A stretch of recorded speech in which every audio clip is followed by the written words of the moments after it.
Baik. Jadi bicara soal materi kita ini memang makanya ditaruh di agak akhir. Kalau nggak salah kelas Pak Arya malah agak awal gitu ya. Karena memang ini walaupun materi yang bisa saya bilang sebenarnya review AKM 2, tapi cara atau angle pembahasannya itu agak berbeda ya. Karena di AKM 2 seperti yang saya jelaskan minggu lalu, kita sudah belajar dari sisi emiten. Chapter 14. Waktu saya butuh uang dan minjem ke kreditor. Saya terbitkan apa? Bonds. Emiten butuh uang tapi mintanya ke owner. Terbitkan apa? Saya terbitkan share. Kalau saya terbitkan bonds, berarti di sisi kredit saya bonds payable. Kalau saya terbitkan share, berarti di sisi kredit saya share capital, share premium sebagai emiten. Nah, kalau tadi bonds ada di chapter 14, equity itu ada di chapter 15 atau 16. Di akhir AKM 1, kemudian kita belajar dari sisi investor. Ya kan? Emiten butuh duit, investor yang punya duit. Nah, dari sisi investor berarti dia bisa beli bonds, dia bisa beli saham. Nah, gabungan chapter 14, ya, 15, 16 sampai 17 itulah yang sebenarnya dibahas di materi instrumen keuangan. Makanya, ya, kalau ingat lagi definisi yang lalu, instrumen keuangan itu bisa terdiri atas aset, bisa terdiri atas liability, bisa terdiri atas equity. Ya. Jadi di sisi investor itu akan mengakui aset, di sisi emiten kalau dia terbitkan bonds dia akui liability, kalau dia terbitkan share capital, share premium, dia akan akui equity.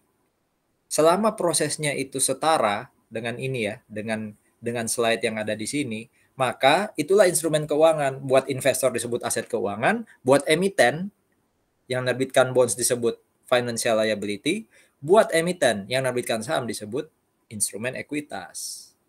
Ya. Jadi definisi ini bisa dibaca lengkap, tapi logikanya sudah saya berikan minggu lalu dalam bentuk pendekatan jurnal umum kan. Makanya minggu lalu saya katakan, Agustoli beli inventory miliknya Vanessa Geona. Ya, Agustoli akan mendebit aset namanya inventory. Nah, pertanyaannya di sisi Vanessa Geona, kreditnya apa? Apakah dia mencatat liability atau equity? Ternyata Vanessa Geona sebagai penjual inventory akan mencatat sales revenue. Berarti kan bukan salah satu di antara dua ini.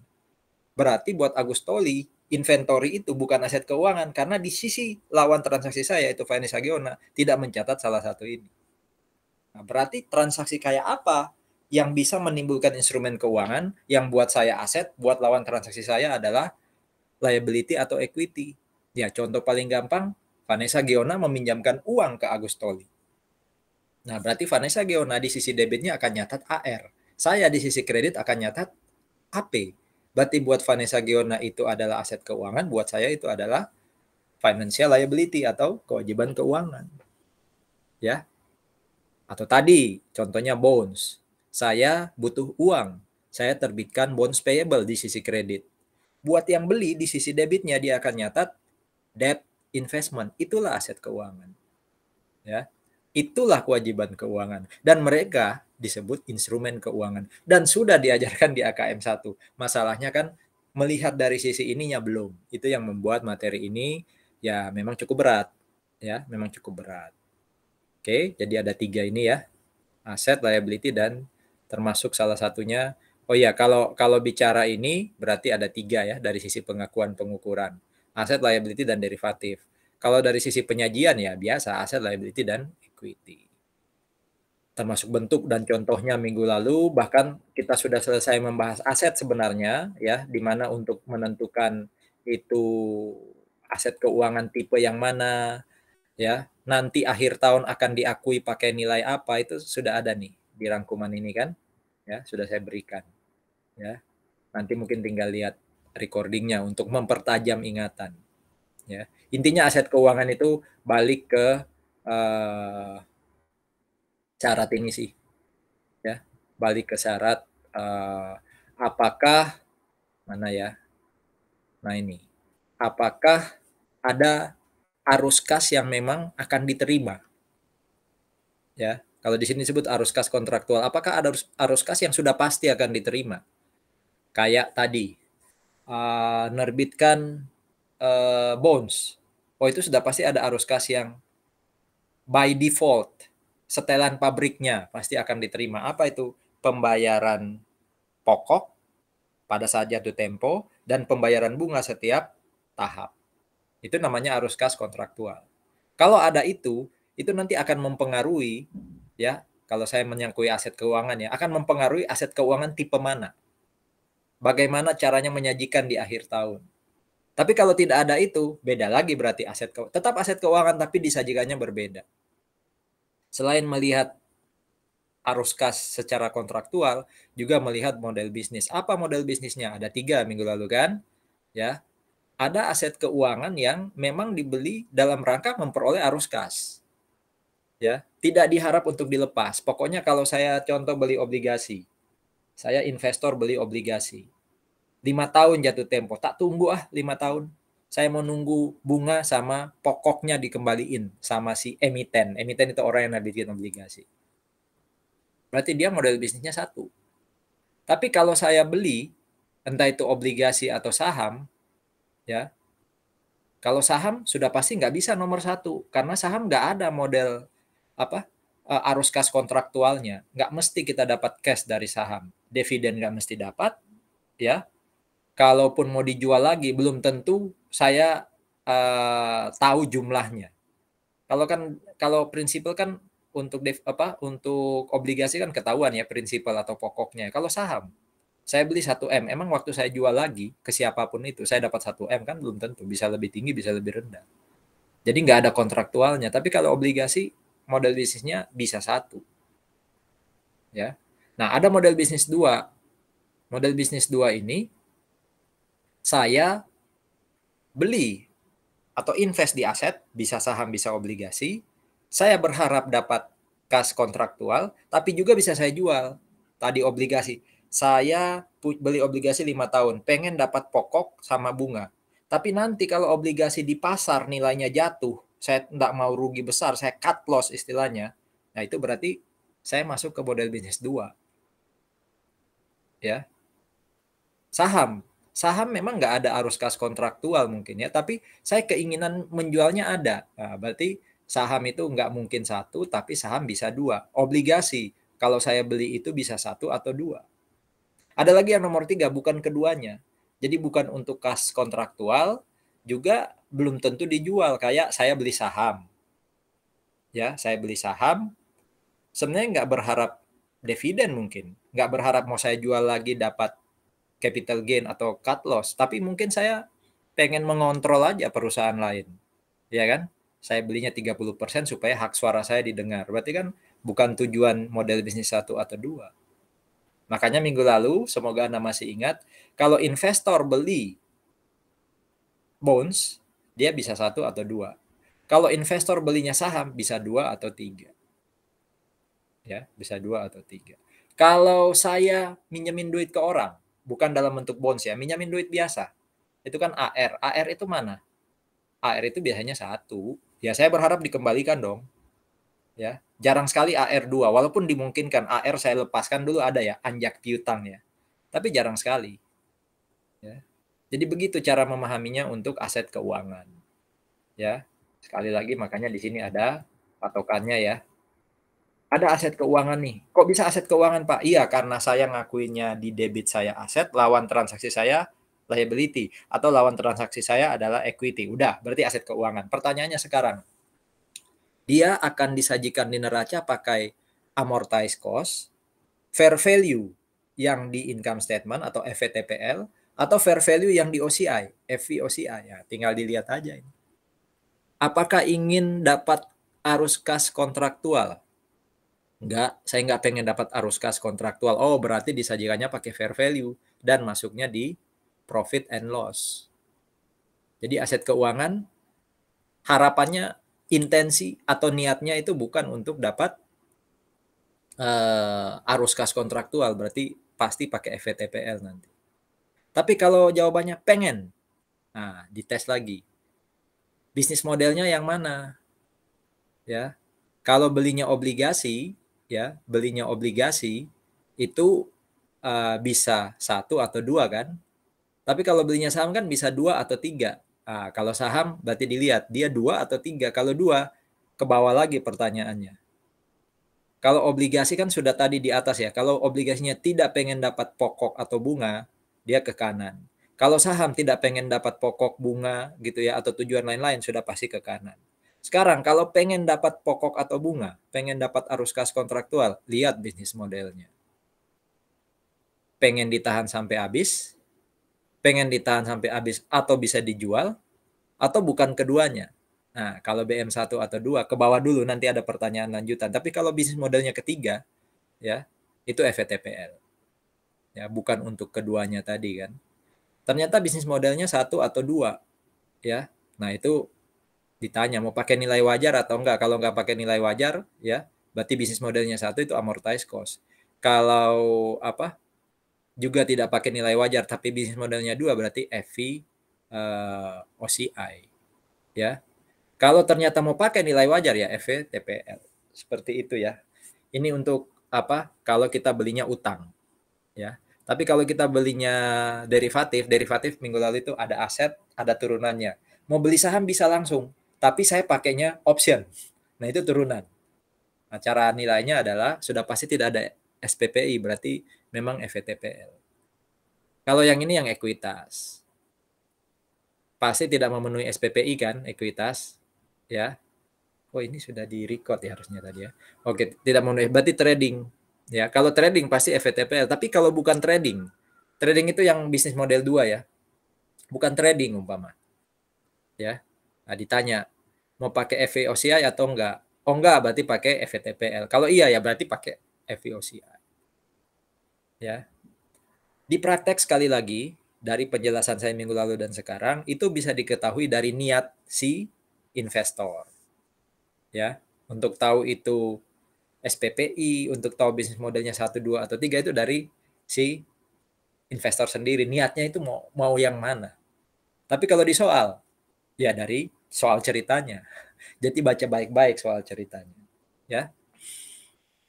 Nah, auditor nanti bertugas untuk memastikan benar nggak antara niat dan memang kemampuan itu sejalan. Kalau niatnya mau nahan sampai akhir tahun, sampai akhir maturity itu terpenuhi, ya, apakah dia mampu menahan sampai akhir maturity? Kalau mau nahan sampai akhir maturity itu kan umpama saya belinya obligasi, karena obligasi kan punya maturity ya, saham pasti nggak ada maturity. Berarti kan bisnis modelnya bisnis model 1. Oh, berarti pakai amortized cost. Ya kan? Saya mau nahan sampai jatuh tempo itu kan bisnis model 1. Ternyata sama auditor dicek. Loh, nggak bisa. Obligasinya jatuh tempo 5 tahun lagi, padahal dia sendiri, investor, itu punya kebutuhan 2 tahun lagi bangun gudang. Punya kebutuhan 2 tahun lagi bayar hutang ke orang lain. Berarti bisa jadi investasi obligasinya dia lepas. Berarti nggak benar tuh, walaupun niatnya ke bisnis model 1, bisa jadi itu FVTPL gitu. Ya. Jadi seperti itu realnya di praktek. Ya, realnya di praktek seperti itu. Oke, ada pertanyaan dulu nggak? Di sini juga ada rangkumannya, ya. Termasuk bahkan saya berikan ini ya, untuk equity kalau kepemilikan 20% atau lebih, kalau pengaruh signifikan atau enggak itu di apa dinilai pakai apa, itu semua sudah saya tulis di sini. Memang yang kurang adalah ilustrasi atau contoh. Ditunggu kalau pertemuan selesai nanti saya akan kasih latihan gitu ya. Latihan yang bukan dinilai ya, untuk Anda latihan supaya mempertajam pemahaman. Jadi mungkin setelah ini, mungkin agak sore atau malam saya kirimkan nanti. Kita akan masuk di apa liability, financial liability atau liabilitas keuangan sekarang. Sebelum lebih lanjut ada pertanyaan dulu supaya tidak menyimpan rasa penasaran.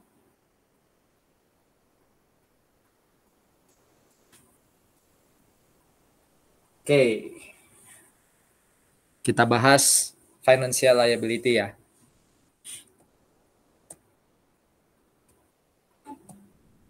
Tidak ada pertanyaan. Oke. Sudah di record. Sip. Jadi, saudara-saudara, financial liability itu kategorinya itu ada 2 dan tidak bisa direklasifikasi. Kalau kayak aset kan bisa. Reklasifikasi itu maksudnya gini, awalnya amortized cost mau dibuat jadi FVTPL, atau sebaliknya FVTPL ke amortized cost, atau amortized cost ke FVOCI itu bisa. Kalau liability, financial liability nggak bisa. Sekali ditetapkan itu, ya itu. Bagaimana caranya menetapkan ini? Kembali ke apa tadi? Kalau di praktek, niat kita. Niat si pemegang aset atau niat si pemegang liability. Ya, contoh, saya pinjam uang ke orang, pakai obligasi, ya. Nah, sekarang apakah saya mau ukur pakai amortized cost atau saya pengen ukurnya pakai fair value? Amortized cost sekali lagi ingat ya, amortized cost itu adalah nilai yang makin lama bisa makin berkurang atau makin lama bisa makin bertambah. Contoh yang minggu lalu juga saya sudah liatin dari chapter 14 adalah nilai obligasi pertama kali diakui itu sebesar apa buat si emiten. Cash to bonds payable pertama kali waktu diterbitkan obligasi itu diakui sebesar apa? Ada yang masih ingat? Contoh ya, ada obligasi par value-nya 100. Nah, dia akan berikan bunga, ya. Jadi ada bonds, par-nya 100. Ada bunga yang namanya kupon, ya. Ada bunga yang namanya kupon, anggap aja 6%. Ya, kita buat tahunan. Berarti per tahun sudah pasti saya akan bayar cash kepada investor itu 6. Tapi di pasar bunga yang berlaku itu 8%. Ya. Kita melayangkan kembali ingatan ke chapter 14. Pasar itu pengennya 8, saya cuma bisa kasih 6. Berarti kalau transaksi ini deal, jalan, ya, maka pasar nanti tidak bisa terpenuhi ekspektasinya. Berarti saya senang dong sebagai emiten karena nggak harus bayar 8%. Tapi kan saya juga harus dalam tanda kutip menderita. Dia sudah menderita karena ekspektasinya nggak masuk. Apa yang membuat saya menderita? Kan menghitung PV-nya bonds, kalau masih ingat sekali lagi, itu sama dengan PV-nya pokok atau principal plus PV-nya apa? Interest. Jadi yang 6% kali 100 berarti 6 ya. Itu di present value kan. Waktu menghitung PV-nya pokok dan interest itu kita pakai yield yang 8%. Jadi lihat tabel yang 8%. Jadi investor itu sudah sedih karena pengen 8 tapi hanya dapat 6. Saya juga harus sedih karena kan bisnis kayak gitu ya. Nggak bisa ada yang sedih saya bergembira atau sebaliknya, itu harus saling menguntungkan. Karena kalau satu pihak yang selalu untung lainnya sedih itu monopoli kan. Nah, pasar yang sudah sangat sempurna ini persaingannya cenderung sempurna kan jarang ada monopoli. Berarti dua-duanya harus untung, dua-duanya harus rugi umpama. Tapi nggak mungkin kalau rugi dua-duanya jalan ya. Kira-kira saya sedihnya apa sebagai emiten? Ada yang masih ingat? Jadi Anda jadi investor, Anda pengen dapat 8, Anda cuma dapat 6%. Saya pengen pinjam 100, tapi PV bonds yang di atas itu ya, itu bisa jadi lebih rendah. Ya, saya bisa dapatnya hanya 98. Nah, 98 itulah yang disebut sebagai cost. Ya, cost of liability. Kalau buat investor itu cost of investment. Jadi dia akan debit debt investment 98 to cash. Kalau saya cash to bonds payable 98. Tapi nilai 98 itu makin lama dia akan makin bertambah. Terus bertambah kalau di tabel paling pojok kanan atas 98. Ke bawah dia akan terus bertambah. Karena ada yang namanya di kasus ini ya, diskon 2. 2 ini diamortisasi. Nah, mengamortisasi 2 ini itulah yang disebut sebagai amortized cost. Sehingga nanti ketika jatuh tempo pojok kanan paling bawah kalau di kolom atau di tabel amortisasi ya, dia akan ketemu lagi ke par value 100. Jadi 98 terus bertambah ya. Penambahannya pasti 2 karena diskonnya di amortize yang maksimal 2. Pasti akan sama kayak par value. Itulah amortize cost. Itu bertambah loh. Ada lagi amortize cost yang umum yaitu yang berkurang. Contoh, saya balik kasusnya. Ada bonds itu par value 100, saya mau kasih 8. Padahal pasar cuma minta 6. Pasar senang. Karena dia cuma minta 6, yieldnya 6, emitennya kasih 8. Nah, dihitunglah present value. Karena pasar senang, berarti kan si emiten juga harus senang. Apa senangnya emiten? Bisa jadi PV-nya bonds, ya, PV-nya bonds itu lebih tinggi dari apa? Par. Jadi kalau parnya atau obligasi itu tulis 100, saya dapatnya dipinjamin duit 103. Kan saya senang, saya butuh 100 dapat 103, lebih banyak uang yang bisa saya putar untuk operasional umpama. Ya. Nah, muncullah yang namanya premium. Premiumnya 3. Itulah yang nanti diamortisasi. Ya. Jadi dari 103 itu nanti makin berkurang ke bawah jadi 100. Sekali lagi itulah yang disebut amortize cost. Itu amortize cost. Ya. Nah, sekarang pertanyaannya, hutang kita kalau saya jadi emiten berarti itu saya mau pakai amortize cost. Jadi ya kayak tadi ya, kalau diskon berarti dia makin lama makin bertambah jadi 100. Kalau premium makin lama makin berkurang jadi 100 atau jadi par value. Atau saya mau pakai fair value. Monggo, pilihlah. Oh, lebih gampang yang amortize cost, Pak. Ya, tinggal buat tabel sudah langsung ketahuan. Silakan. Tapi kan kurangnya apa? Ya Anda nggak tahu nilai pasarnya sekarang berapa. Kalau Anda orang yang pengen update terus, pengen apa? Relevan terus, berarti kan Anda pengen tahu nilai hutang itu sebenarnya di pasar berapa. Ya kan?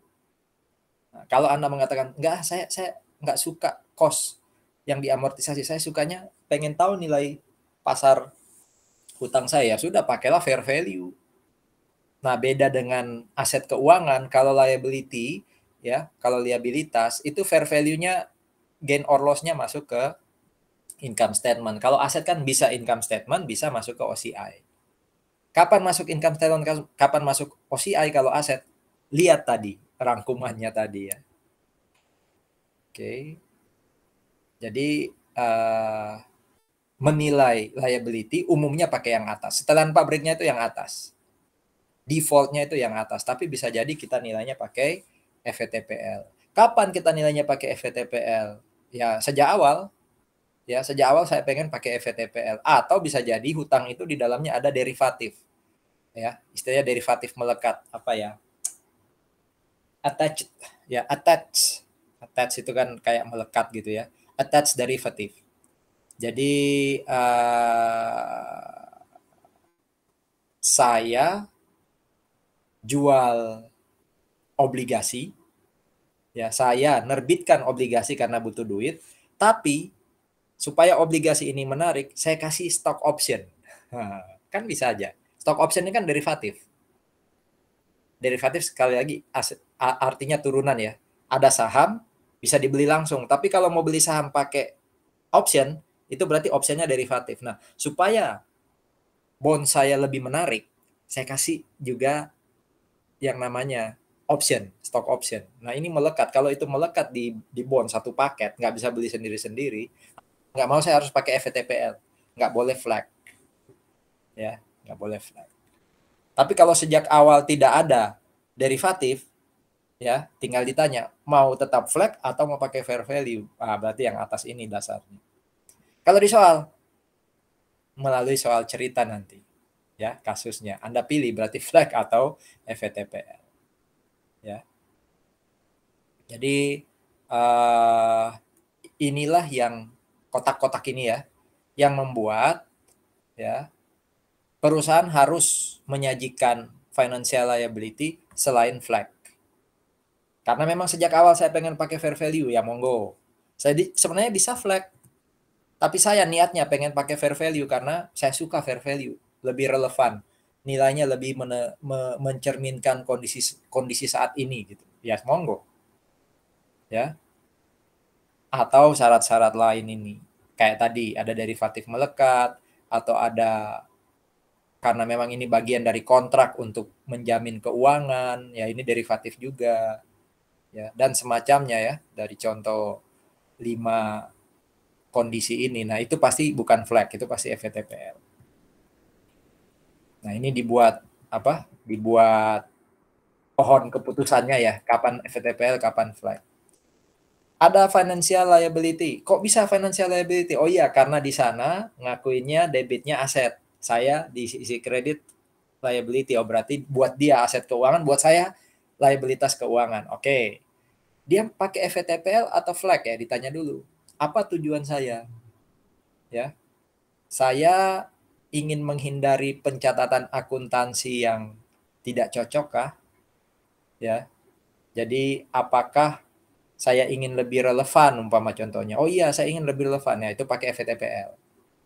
Ya. Jadi sejak awal sudah saya pilih pakai FVTPL. Karena saya nggak ingin ada perbedaan antara par saya atau cost saya, kayak tadi ya, contohnya cost saya 98 atau 103 itu kan cost saya.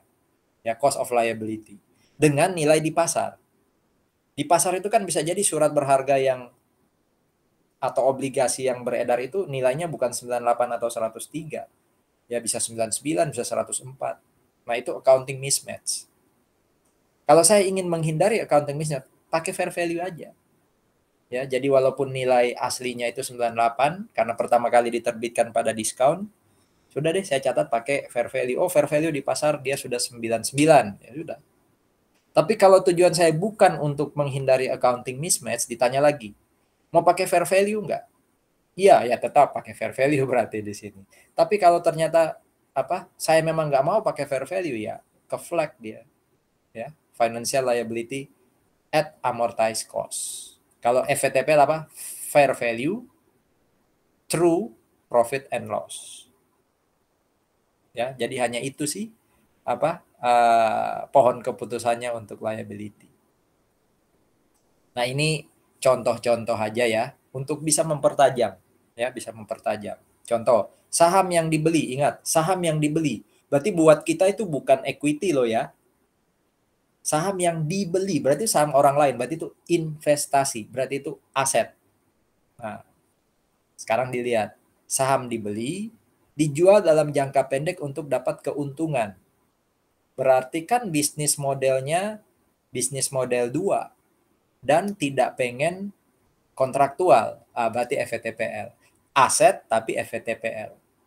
Saham kan nggak mungkin amortized cost toh. Kan aset itu ada amortized cost, FVTPL, FVOCI. Ya. FVOCI itu bisa sebenarnya nomor satu ini, tapi dia jelas bisnis modelnya, bukan bisnis model 3. Balik ya, aset ya.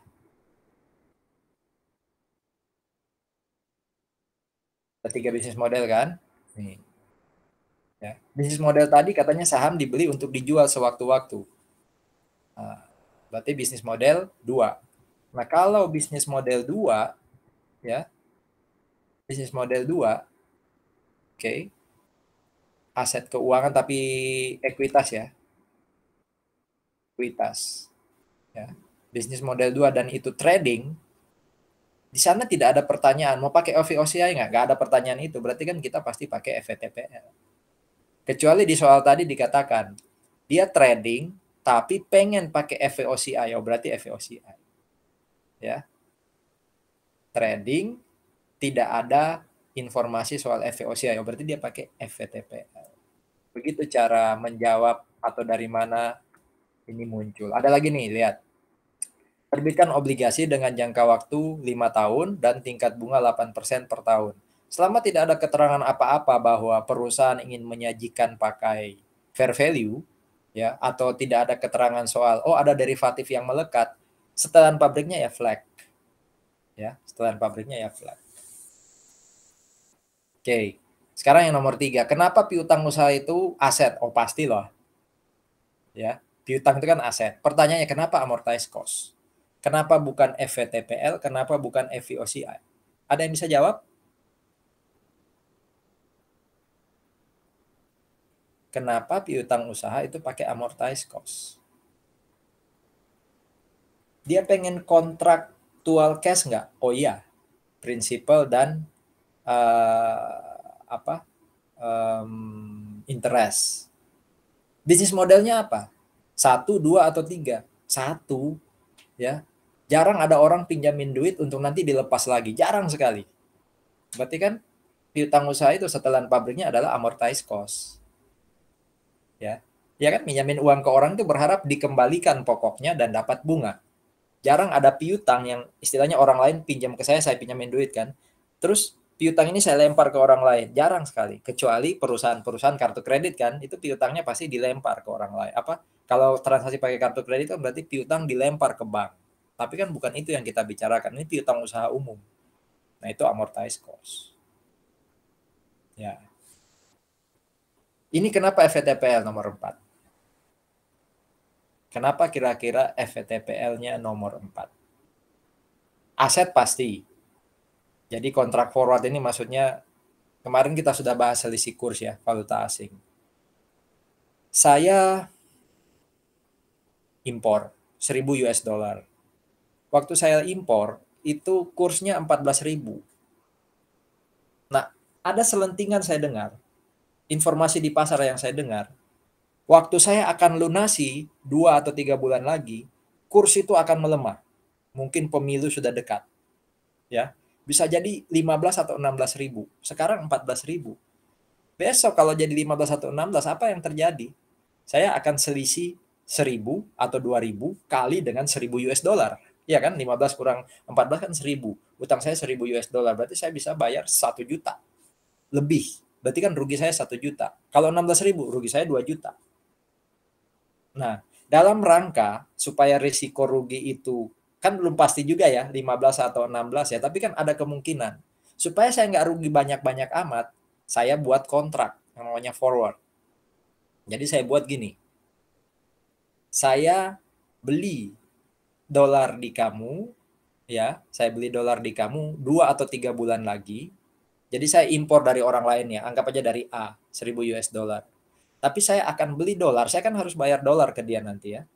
Saya akan kasih dia dolar dari, anggap aja dari bank B.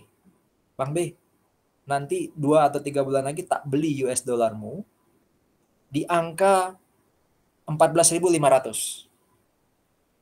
Saya impor 14.000, saya beli US dollar nanti 2 bulan atau 3 bulan lagi 14.500. Loh Pak, kok rugi 500? Kan Bapak waktu impor harganya 14.000. Bapak beli 14,5. Nanti kalau nilai dolar ternyata melemah, ya, jadi 13 atau 12 kan Bapak rugi 14,5. Iya, tapi kalau dolar di pasar nanti 15 atau 16 kan saya untung sekarang. Menjaga supaya nggak rugi. Kan spekulasi kayak gitu ya. Menjaga supaya nggak rugi terlalu banyak. Kalaupun nanti beneran, ya, dolar ternyata bukan 15 atau 16 malah lebih rendah, ya saya rugi. Namanya investasi benar-benar untung nggak ada ya. Kalau semua investasi untung itu bukan investasi namanya. Ya, investasi itu pasti ada kemungkinan rugi. Kita memitigasi risiko untuk rugi toh. Kita beli dulu 14,5. Nah, itu namanya forward. Ya. Jadi saya jaga kalau nanti 2 bulan lagi ternyata kurs US dollar menguat atau rupiahnya dalam tanda kutip melemah, ya, saya sudah punya US dollar yang saya beli pada harga 14,5. Yang rugi banknya berarti. Ya itu sudah bagian dari risiko dia juga. Saya yang untung. Tapi kalau nanti US dollar waktu saya lunasi ternyata anggap aja 14.300, saya kan nggak rugi-rugi amat. Ya kan? Saya belinya 14.000 ya, waktu pertama kali saya impor 14.000. Kalau saya nggak pakai forward, saya harus bayar 14.300 loh keluar. Ya, ini kan saya sudah punya US dollar. Ya, rugi saya cuma 200 lah. Dibanding kalau ternyata ruginya kursnya jadi 15 atau 16.000 kan cukup banyak yang harus saya korbankan. Sekali lagi itu forward. Berarti forward ini apa? Forward yang saya beli ini apa? Itu aset. Karena nanti kan saya bisa beli US dollar aset. Pertanyaannya kenapa pakai FVTPL? Saya panjang tadi menjelaskan untuk Anda bisa bayangin apa itu forward. Nah, kenapa itu disebut kenapa itu jadi FVTPL? Karena ini forward itu bukan investasi hutang, bukan investasi equity, ya. Itu derivatif. Ya kan? Turunan kan? Kan saya bisa bayar langsung hutang saya 1000 US dollar ke supplier saya. Tapi saya nggak langsung pakai uang itu kan. Saya menjaga membayarnya dengan cara beli dolar dari tempat lain yang dibuat kontrak. Itu kan turunan. Ya, nggak langsung membayarnya. Ya, jadi karena dia derivatif, nggak ada pilihan lain, pasti FVTPL. Ya, poinnya adalah kalau ketemu aset dan dia bentuknya derivatif, pasti FVTPL. Oke. Penarikan pinjaman dari kredit bank. Ya, jadi saya punya pinjaman ke bank. Ya defaultnya flag. Selama nggak ada keterangan macam-macam akan di fair value, diukur pakai fair value. Selama tidak ada apa derivatif itu pasti flag. Ya, amortized cost. Investasi pada surat utang negara jatuh tempo 8 tahun bunganya tetap. Ya amortized cost sih. Bisnis model 1 kan. Ya. Kecuali ada kata-kata ingin dijual sewaktu-waktu. Nah, itu bisnis model 2. Ya, bisnis model 2 kan bisa FVTPL, bisa FVOCI. Oke. Nah, mau itu aset, mau itu liability, pertama kali dibeli, pertama kali bertransaksi, ya, itu pasti diakui sebesar cost, ya. Jadi nilai wajar contoh tadi ya. Saya beli obligasi par value 100, tapi nilai wajarnya, present value-nya 98, ya berarti saya akuinya sebesar 98. Buat lawan transaksi saya, emiten yang menerbitkan obligasi, dia akui 98. Ya, dia akui 98. Oke. Nah, semua biaya transaksi itu diatur seperti ini. Ya, diatur seperti ini. Biaya transaksi itu kayak contoh beli saham tapi bayar broker, itu kan biaya transaksi. Ya. Nah, kayak gitu diakui sebagai apa sih? Saya beli saham. Ya, beli saham. Harga pasarnya 1,1. Walaupun par value-nya 1, ya sudah, saya harusnya kan debit share investment 1,1 to cash 1,1. Ada biaya broker 0,5. Nah, biaya broker itu apakah saya akui jadi broker expense 0,5 to cash 0,5 atau debitnya apa gitu. Kreditnya kan pasti cash ya. Kalau saya yang tanggung berarti kan cash saya dikredit. Nah, itu pertanyaannya diakui sebagai apa? Nah, tergantung. Tergantung kita ngakuin aset atau liability-nya itu apa. Kalau aset itu kita akui pakai FVTPL, berarti biaya transaksi, contoh tadi biaya broker itu jadi expense. Tapi kalau ternyata, saya nggak pakai contoh saham, saya beli obligasi, ya, lalu nilai wajarnya itu 98, berarti kan saya akan debt investment 98 to cash 98. Saya juga bayar biaya transaksi. Ya, saya juga bayar biaya transaksi. Anggap aja biaya transaksinya 1. Kalau FVTPL kan jadi expense. Kalau FVOCI, ya, kalau FVOCI, maka 1 itu akan nambah investasi kita. Jadi tadi kan debt investment 98 to cash 98. Kalau 1 itu saya bayar, entah itu ke broker atau ke siapapun biaya administrasinya, ya, maka itu akan menambahkan cost of debt investment saya. Tapi kalau yang terjadi sebaliknya, justru yang bayar itu si emiten. Ya. Jadi biayanya itu ditanggungkan ke emiten ya. Berarti cost of investment saya bukan 98 tapi berkurang jadi 97. Selama cashnya saya dapat ya. Jadi umpama ada biaya transaksinya sekali lagi gini. Ada obligasi par value 100. Setelah dihitung present value-nya 98. Buat saya kan jurnal awalnya kan debt investment to cash 98. Clear. Itu chapter 17. Ya, AKM 1. Ada biaya administrasi. Ya. Nah, biaya administrasinya itu ditanggung sama emiten. Ya. Jadi dia harus bayar ke saya. Kalau dia bayar ke saya, berarti kan saya cash di debit. Betul? Kreditnya apa? Kreditnya adalah mengurangi debt investment. Ya, mengurangi debt investment. Jadi untuk amortized cost atau FVOCI tergantung. Kalau itu jadi beban saya, berarti cost of investasi saya bertambah. Kalau itu jadi bebannya lawan transaksi saya, berarti cost of investasi saya malah berkurang. Ya. Bagaimana kalau flag? Flag ini kan utang ya. Jadi saya nerbitkan saham, harganya par value-nya 100, tapi present value-nya 98.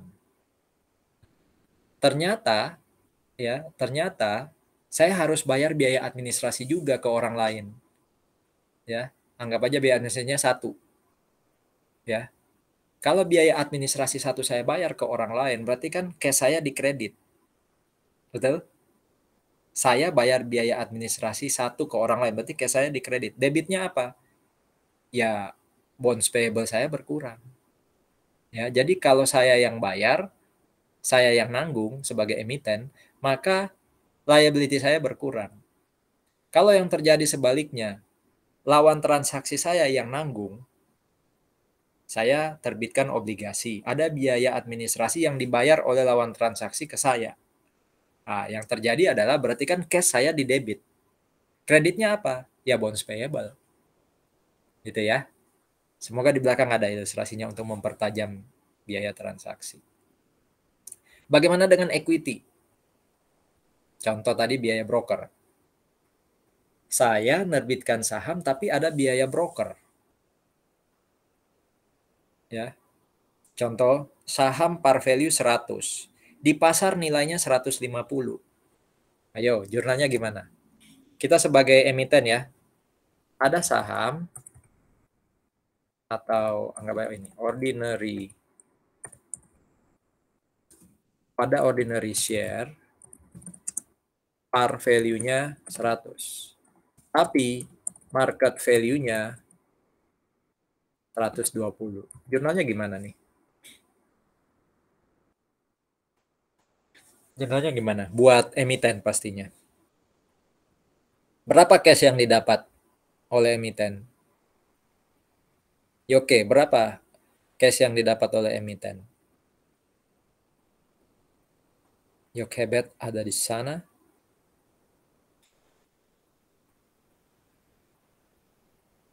Iya, Pak. Berapa cash yang didapat emiten?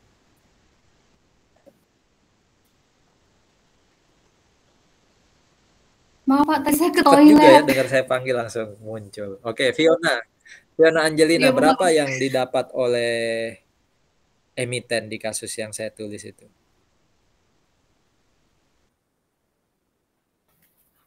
Yang kasus yang ordinary Ya, share yang itu paling ya, Pak. bawah. Berapa cash yang didapat oleh penerbit saham kalau parnya 100 tapi market value-nya 120?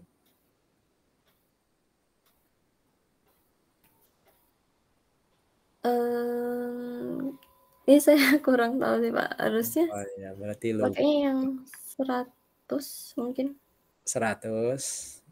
Ya, terima kasih ya. Yang lain, Adeline Eugenia ya. Berapa Adeline cash yang diterima oleh emiten? Ini AKM 1. Saya belum ngajarin instrumen keuangan malah ini, masih jurnal AKM 1. Adeline nggak ada. Nggak enaknya online ya. Hah? Nggak tahu.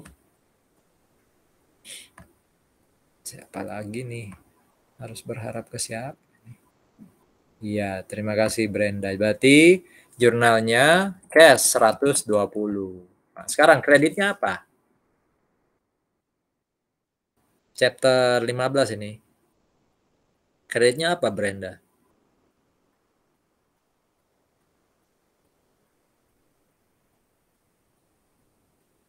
Oh ya, terima kasih Christian Bagas. Apa kreditnya Christian Bagas? Oke, berapa share capital Brenda? 100. Sisanya itu yang namanya share premium sebesar 20. Ya. Jadi kalau ada kasus ordinary share parnya 100, marketnya 120, buat saya sebagai emiten jurnalnya itu yang paling bawah. Ya. Nah, masalahnya sekarang ini equity kan? Kan kita sebagai emitennya equity kan ya. Ini jurnal saya hanya untuk equity-nya. Ternyata ada biaya broker. Anggapnya biaya brokernya 10. Gimana jurnalnya setelah Anda baca kotak paling kanan ini? Kira-kira jurnalnya gimana ya? Coba tulis di chat. Di situ katanya ini. Dicatat sebagai pengurang setelah dikurangi pajak. Ya anggap aja pajaknya kita apa? Kita ignore dulu lah. Tadi ada biaya broker 10. Gimana nyatatnya?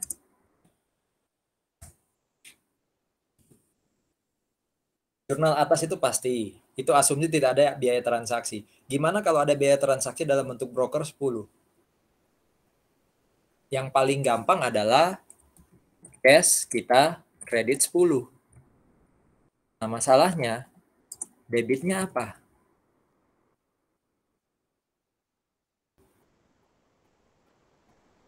Debitnya apa? Apa kata-katanya di situ? Dicatat sebagai apa?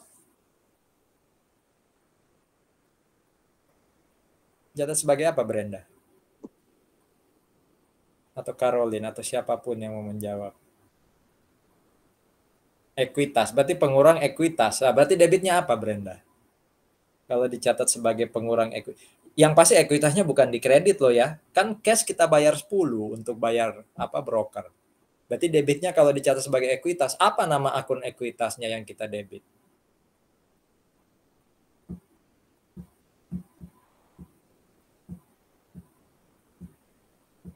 Iya, betul Erwin.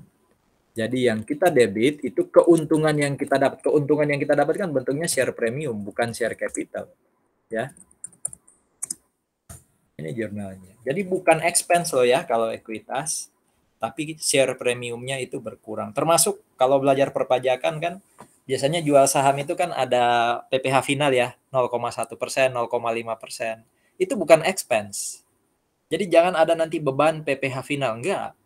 Itu mengurangi share premium kita, mengurangi keuntungan kita. Jadi kalau keuntungannya itu dalam bentuk gain, gainnya yang di debit. Gitu ya.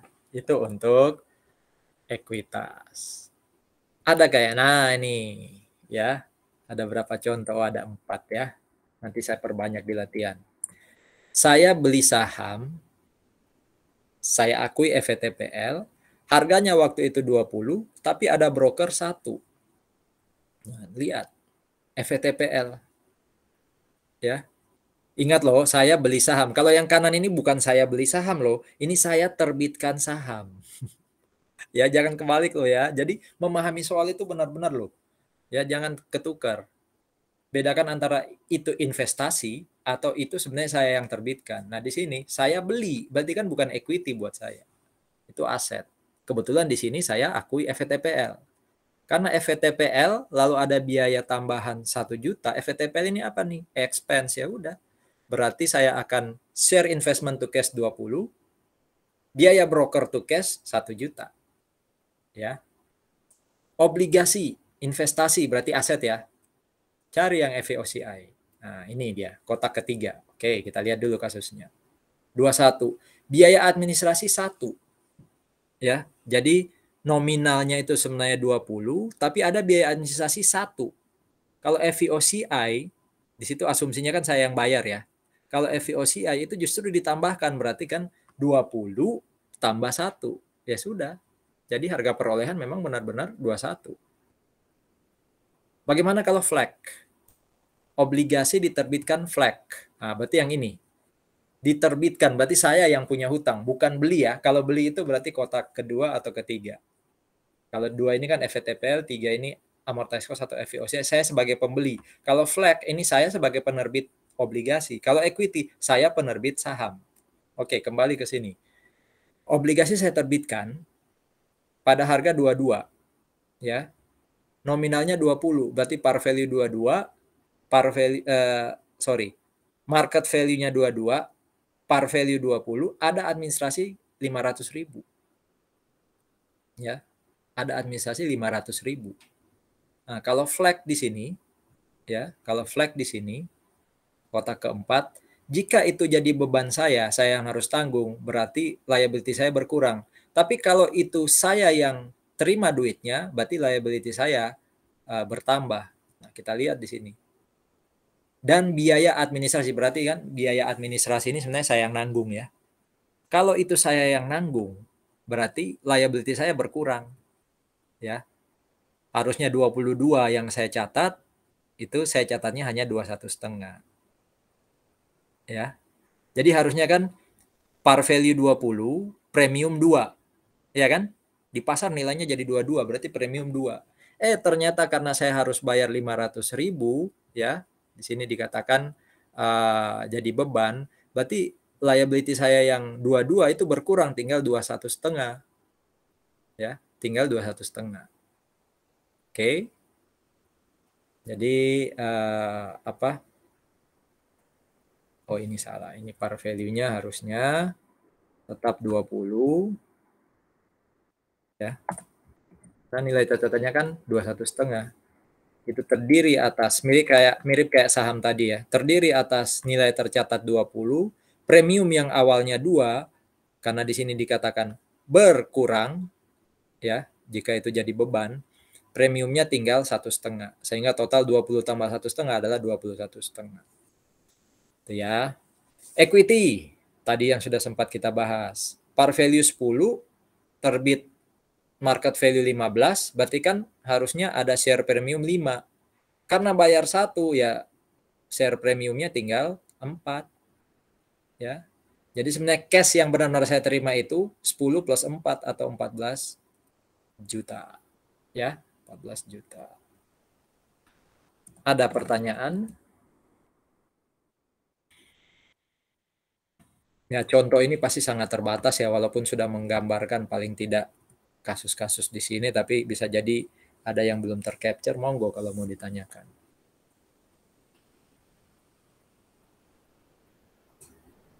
Nah, ini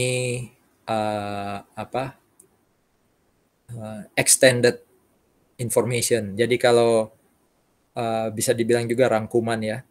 Kalau asetnya FVTPL lalu dapat profit and loss, ya, maka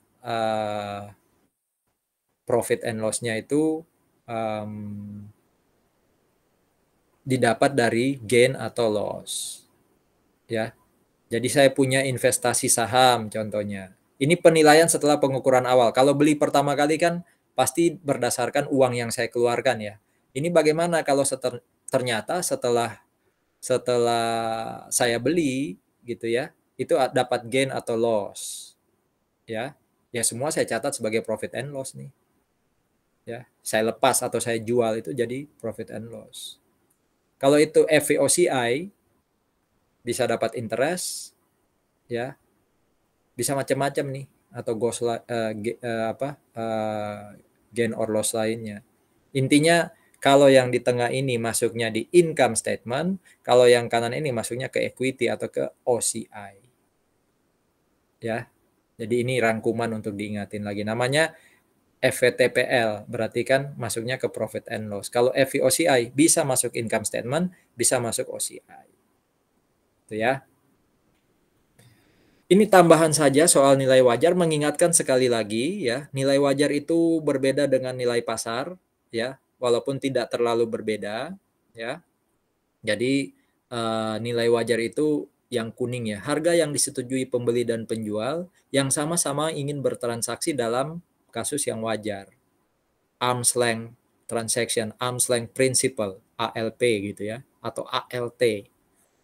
Ya, yang wajarnya sih beli Innova anggap aja 300 juta. Tapi kalau sudah beli Innova yang paling baru kita belinya 100 juta itu nggak wajar pasti. Nggak wajar dalam arti bukan ilegal atau tapi entah pembeli atau penjualnya itu punya posisi yang bisa membuat harga yang wajar tadi berubah. Mungkin yang jual beli ini sama-sama dalam satu holding company, ya kan? Mungkin saling kenal. Itu kan sudah nggak wajar tuh. Yang wajar itu kan tidak saling kenal, ya kan?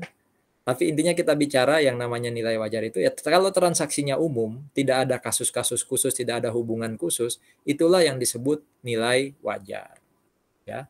Nah, nilai wajar sendiri itu levelnya ada 3, ya. Paling tinggi itu adalah nilai wajar yang tertera, terkuotasi, quote ya, quote. Quote itu yang apa? Tanda baca itu loh. Tidak itu quote, kutipan ya, harga yang dikutip ya. Artinya kalau saya pengen tahu harga suatu aset, suatu barang, itu saya bisa lihat informasi yang dikutip, yang tertera. Nah, biasanya itu hanya ada di transaksi saham. Jadi paling tinggi nilai wajar itu adalah transaksi saham. Pak, saya tahu kok harganya tanah di Siwalan Kerto per meter persegi mungkin berapa? 6, 7, atau 10 juta umpama ya, yang dekat-dekat Petra umpama. Tapi pertanyaan saya, apakah harga itu tercatat? Ada kalau Anda pernah buka bursa efek kan ya? Apa tuh? Websitenya bursa efek kan? IDX.co.id itu kan? Ya. Apakah ada mekanisme yang sama untuk harga tanah di Siwalan Kerto yang tertera dan bisa kita dapat informasinya secara bebas? Kan nggak ada. Pak, saya tahu kok harga telur hari ini 30.000 per kilogram. Telur katanya lagi mahal-mahalnya ya. Apakah ada informasi itu tertulis mirip kayak informasi saham? Kan nggak ada. Nah, berarti yang paling tinggi ini memang adalah nilai wajar yang paling tinggi itulah harga saham. Nah, tadi harga tanah, harga telur, ya, atau harga apapun yang kita tahu sebenarnya, kita bisa bandingkan ya dengan harga-harga barang serupa di tempat lain. Karena dia tidak tercatat, tidak terkuotasi, nah ini dia masuk di level kedua. Itulah yang disebut sebagai market value. Ya, jadi market value itu sebenarnya fair value level kedua. Harga tanah, ya, harga bahan makanan di pasar, itu market value. Harga second barang, itu market value. Sekarang berapa sih Innova Ribbon yang dibeli tahun 2018 kalau mau dijual lagi? Paling mungkin sekian ratus juta. Itu harga pasar. Ya, itu market value yang selama ini kita kenal. Tapi market value itu hanya bagian dari fair value. Karena fair value yang paling tinggi itu yang nomor 1 atas. Nah, bagaimana dengan harga obligasi tadi? Harga obligasi yang kita hitung pakai present value. Nah, itu kan berarti teknik penilaian. Ya kan? Ketika saya tidak bisa memperoleh harga wajar dari aset atau apapun itu juga, ya karena tidak ada pasarnya, karena tidak tercatat, maka saya hitung sendiri pakai teknik penilaian. Contoh obligasi tadi pakai present value. Nah, itu tetap fair value, tapi level paling rendah. Ya, untuk diketahui aja. Jadi tolong diingat-ingat pemahaman ini. Market value tidak selalu sama dengan fair value, karena market value hanya salah satu bagian dari fair value. Bahkan kita sama-sama tahu dia adalah level kedua. Ya, jadi harga kuotasi itu adalah fair value yang paling tinggi, paling terbaik. Kalau dia tidak ada, kita pakai harga pasar yang selama ini kita kenal atau market value. Ya. Sementara teknik penilaian ini yang paling rendah ketika quotation, ketika market value tidak tersedia. Ya. Nah, ini ada kasus ilustrasi pengukuran instrumen keuangan yang sebenarnya dari chapter 17 ya, AKM 1. 1 Juni ABC beli 10.000 ordinary share. Ya. Membayar biaya broker 500. Nah, ini kan di soal sudah disebut FVOCI. Ini soal yang cukup baik karena dia langsung kasih tahu Tapi soal yang kurang baik itu, dia kasih informasi yang Anda harus putuskan itu FVOCI, amortized cost, atau FVTPL. Dan bukankah Anda punya kesempatan membuka slide, bukankah Anda punya kesempatan mendengarkan recording, bukankah Anda punya kesempatan belajar lagi kalaupun close book umpama ya. Jadi siap-siap dengan soal yang tidak baik tadi. Yang biasanya katanya soalnya Pak Agustoli itu bukan soal yang baik. Karena informasinya tidak tersedia langsung di soal. Saya harus pahami dulu atau ingat dulu di mana catatan itu ada. Ya, jadi ini soal yang langsung memberikan informasi, oh ini FVOCI. Nah, harganya terus meningkat menjadi 2.300 per lembar di akhir 2020. Jadi waktu beli harganya 2.000, bayar broker 500. Di akhir tahun di pasar sudah 2.300. Tapi nggak saya jual. Ternyata saya jualnya waktu tahun 2021 waktu harganya 2.100. Jadi dibanding pembelian awal untung, tapi dibanding Desember rugi. Gimana nih? Nah, kita catat dulu ya, kita catat dulu waktu kita beli pertama kali. Share investment ya, 2.000 kali 10.000 kan itu harusnya 20 juta. To cash 20 juta harusnya ya. Tapi kan ada biaya broker 500.000. FVOCI. Nah, tadi biaya transaksi. FVOCI. Nah, ini. Kalau itu saya yang bayar, berarti ditambahin.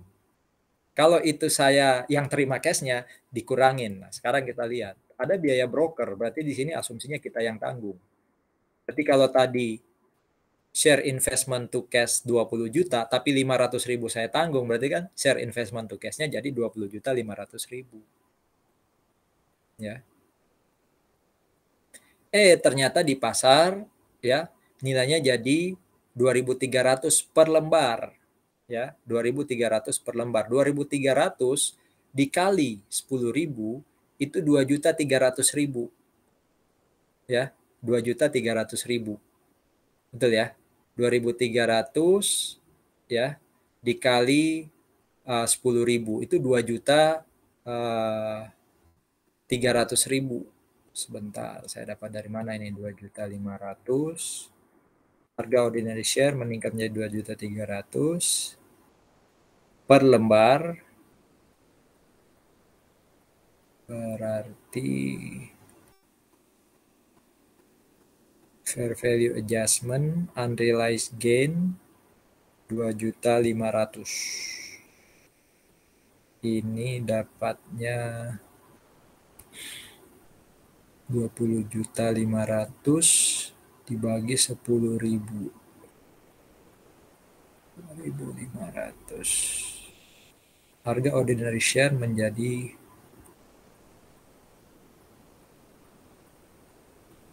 Nah, sekarang hitungnya sebentar pakai Excel.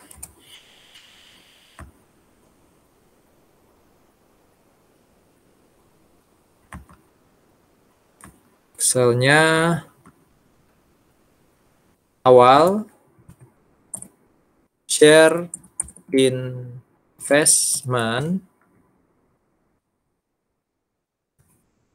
investment awal itu adalah 20 juta 500 123 20.500.000 ya.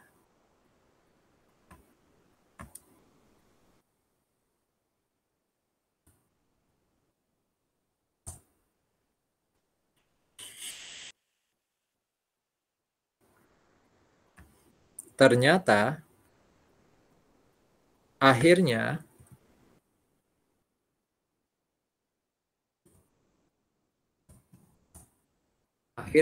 itu dia 2.300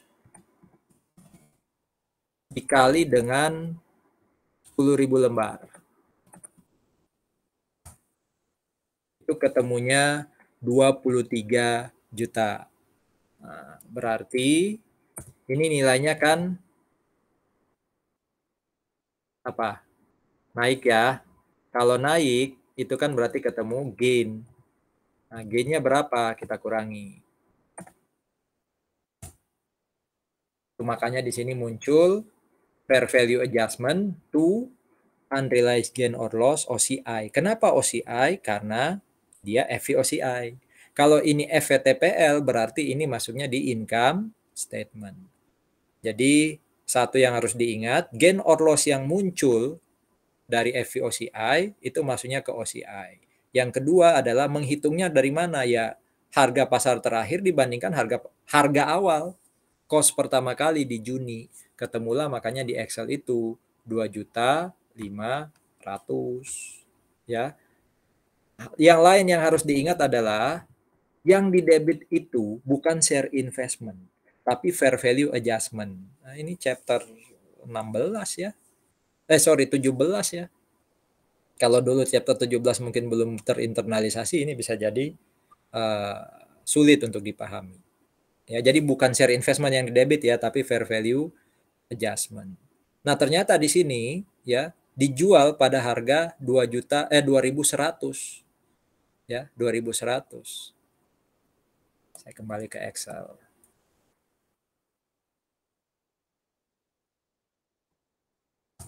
Ini kan awalnya share investment itu, maksudnya ini per bulan ini ya. Nih, per bulan Juni per bulan Maret 2021 waktu saya jual, itu berarti harga awalnya kan 23 juta kan. Ternyata ini saya tulis saja, ini 2020. Di 2021 waktu saya jual, share investment itu saya lepas, dapat cash sebesar berapa tuh? 2.100 saya kalikan 10.000 sama dengan 2.100 saya kalikan 10. Saya dapat cashnya 21 juta. Ya, saya dapat cashnya 21 juta. Share investment 23 tapi dapat cashnya 21. Nah, makanya di sini ya ada loss 2 juta. Ini loss nih. Harganya 23, di pasar cuma dihargai 21. Berarti kan saya loss 2 juta.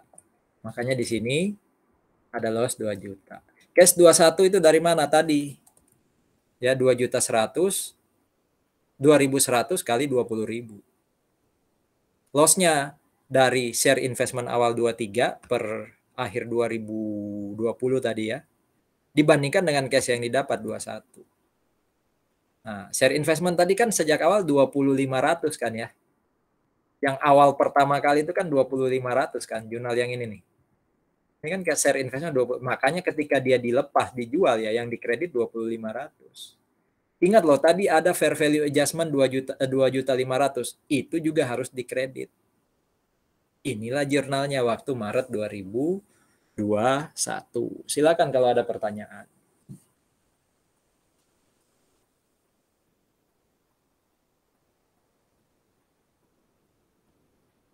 Dan sekali lagi, ini chapter 17 sebenarnya ya.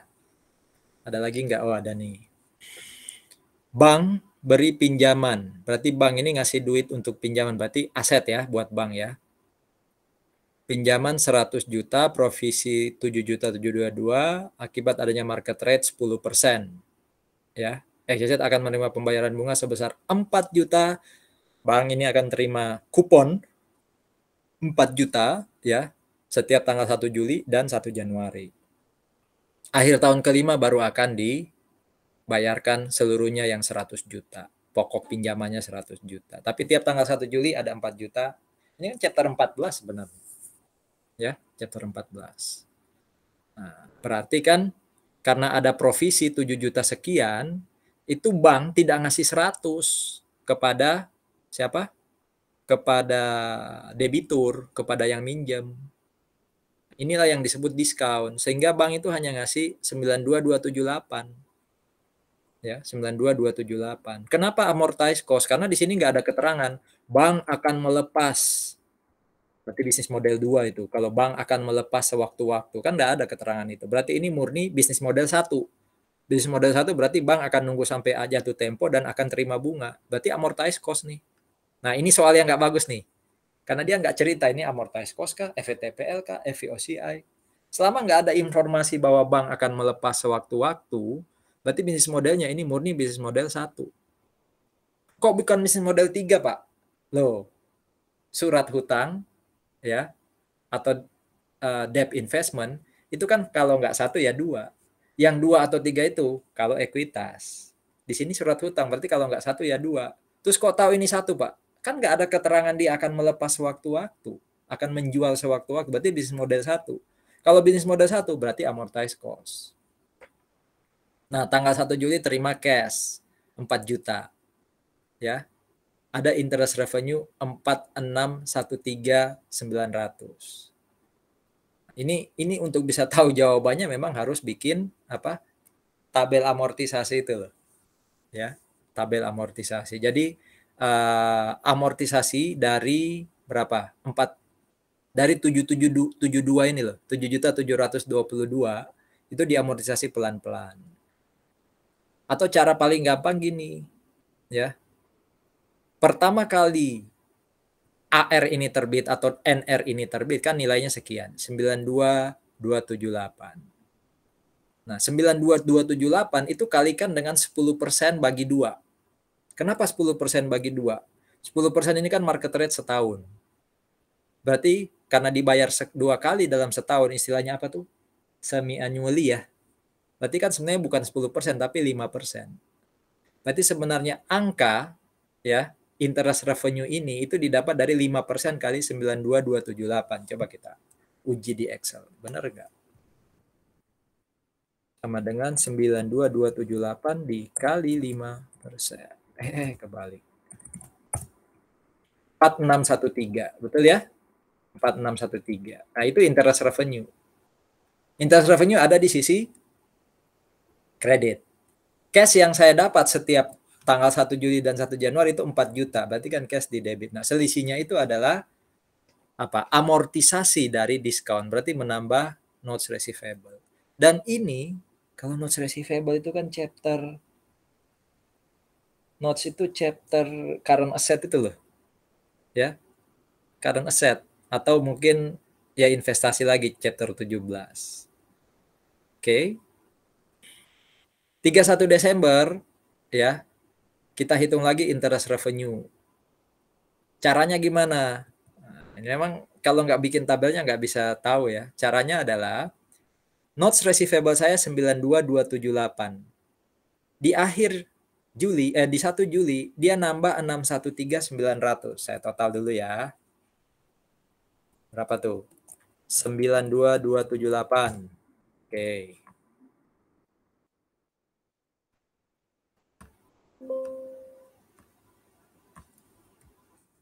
Saya taruh di atas deh biar. Nah, 92.278. Lalu di Juli notes receivable di debit berarti nambah 613.900. Ya, 613.900. 92.278 ini kan juta ya. 92.278 juta dan 2.278.000 bertambah 613.900. Berarti nilainya sekarang per Desember itu sudah jadi 92.891.900. Nah, 5%-nya dia berapa? Di Desember itu 5%-nya dia berapa dari 92 ini? Oh, 464495. Ini kan? Itulah interest revenue-nya. Jadi kalau nggak bikin tabel itu loh, tabel amortisasi diskon premium, memang nggak tahu dari mana dapatnya ini. Ya, sengaja nggak saya buat untuk Anda juga buka-buka lagi tabel amortisasi premium atau diskon. Nah, karena kita terima duitnya nanti 4 juta, selisihnya itu notes receivable lagi. Karena saya terima cash-nya baru Januari ya, ini jurnalnya di Januari. Oke, ilustrasi 3 apa nih? Membeli obligasi berarti investasi. Berarti ini aset buat saya. Nilainya 100, dapat bunga 4 juta, pinjaman dibayarkan tahun kelima, 31 Desember 2020, 94. Nah, ini bisnis model 1 atau 2. Ya, bisnis model 1 atau ini dihitung dulu present value-nya ya. Nilainya 100, market rate-nya 10%. Berarti present value-nya adalah 100 juta kali 10N I 5%, karena kan dibayarnya 2 kali dalam setahun. Berarti bunga 10% itu dibagi 2, N-nya bukan 5 tahun, bukan 5, tapi 5 tahun kali 2, berarti 10. Itu kan chapter 6 banget ya. Kalau present value-nya interest kan 4 juta dikali PVOD, PVOA, ya, bukan PVAD. PVOA sama 10 5%. Ini dari tabel present value tabel 2, ini dari tabel 4. Nah, ketemulah present value totalnya 92,277. Berarti kalau ini 100, present value-nya 92, berarti ada apa? Diskon lagi. Ya kan? Inilah jurnalnya. Kenapa amortize cost? Ya karena di sini bisnis modelnya bisnis model 1. Nggak ada keinginan untuk melepas. Kalimatnya nggak ada di sini. Nah, makanya ini amortize cost. Tapi nanti akhir tahun, ya, berapapun nilainya di akhir tahun kayak ini nih, nilai di akhir tahun 94, tutup mata aja, nggak usah dilihat, diignore aja, tetap disajikan kayak kayak gini, ya, kayak apa? Kalau ini kan ilustrasi yang kedua ini kan dari sisi emiten ya, ini dari sisi investor, ya udah, nggak perlu dilihat nih informasi 31 Desember nilainya 94, nggak usah, karena dia amortize cost. Kecuali bisnis modelnya bisnis model 2, berarti pakai fair value. Berarti Anda harus cari selisih 94 juta dengan nilainya per 31 Desember. Ya. Jadi ini sebenarnya sama kayak ilustrasi 2, tapi ilustrasi 3 ini dari sisi investor. Ini aja paling beda dikit ya pembulatannya. Di depan tadi 644, 595, ini 644, 591. Ini masalah pembulatan. Oke, kapan aset dihentikan? Ya kalau sudah nggak dapat cash lagi, sudah dilunasi atau dijual, ya. Pokoknya kapan itu dihentikan itu berarti debt investment di kredit, share investment di kredit, itu kalau aset. Kalau financial liability, kalau bonds payable-nya di debit, nah, itu kan berarti kontraknya habis. Ya. Ada lagi yang namanya offset, saling menghapus. Ya, saling hapus itu berarti kalau saya punya aset keuangan, di sisi lain ada liability keuangan, bisa nggak saling hapus? Ya, bisa aja sih, tapi syaratnya itu ini. Ada hak yang bisa dipaksakan untuk saling hapus. Berarti kalau saya di debit atau di bagian aset ada aset keuangan, di bagian kredit ada liability keuangan, tapi tidak ada hak yang bisa dipaksakan karena asetnya itu ke orang lain, ke A, liability-nya ke orang B, kan nggak bisa saling hapus. Berarti nggak boleh dihapus. Saling hapus itu gini loh, aset saya 100, liability saya 80, berarti saya sajikan aset 20 aja. Ya. Jadi 100 kurang 80 itu offset. Nggak bisa saya lakukan kalau nggak ada hak. Masa piutangnya ke A, hutangnya ke B, saling hapuskan nggak boleh. Ya. Saya rasa itu, ini referensinya ya dari SAK, ya juga ada buku ini. Kalau memang tertarik untuk baca lebih jauh, ada di buku ini. Oke, ada pertanyaan? Saya diingatkan siapa? Valen untuk memberikan latihan. Ya. Saya stop recording dulu.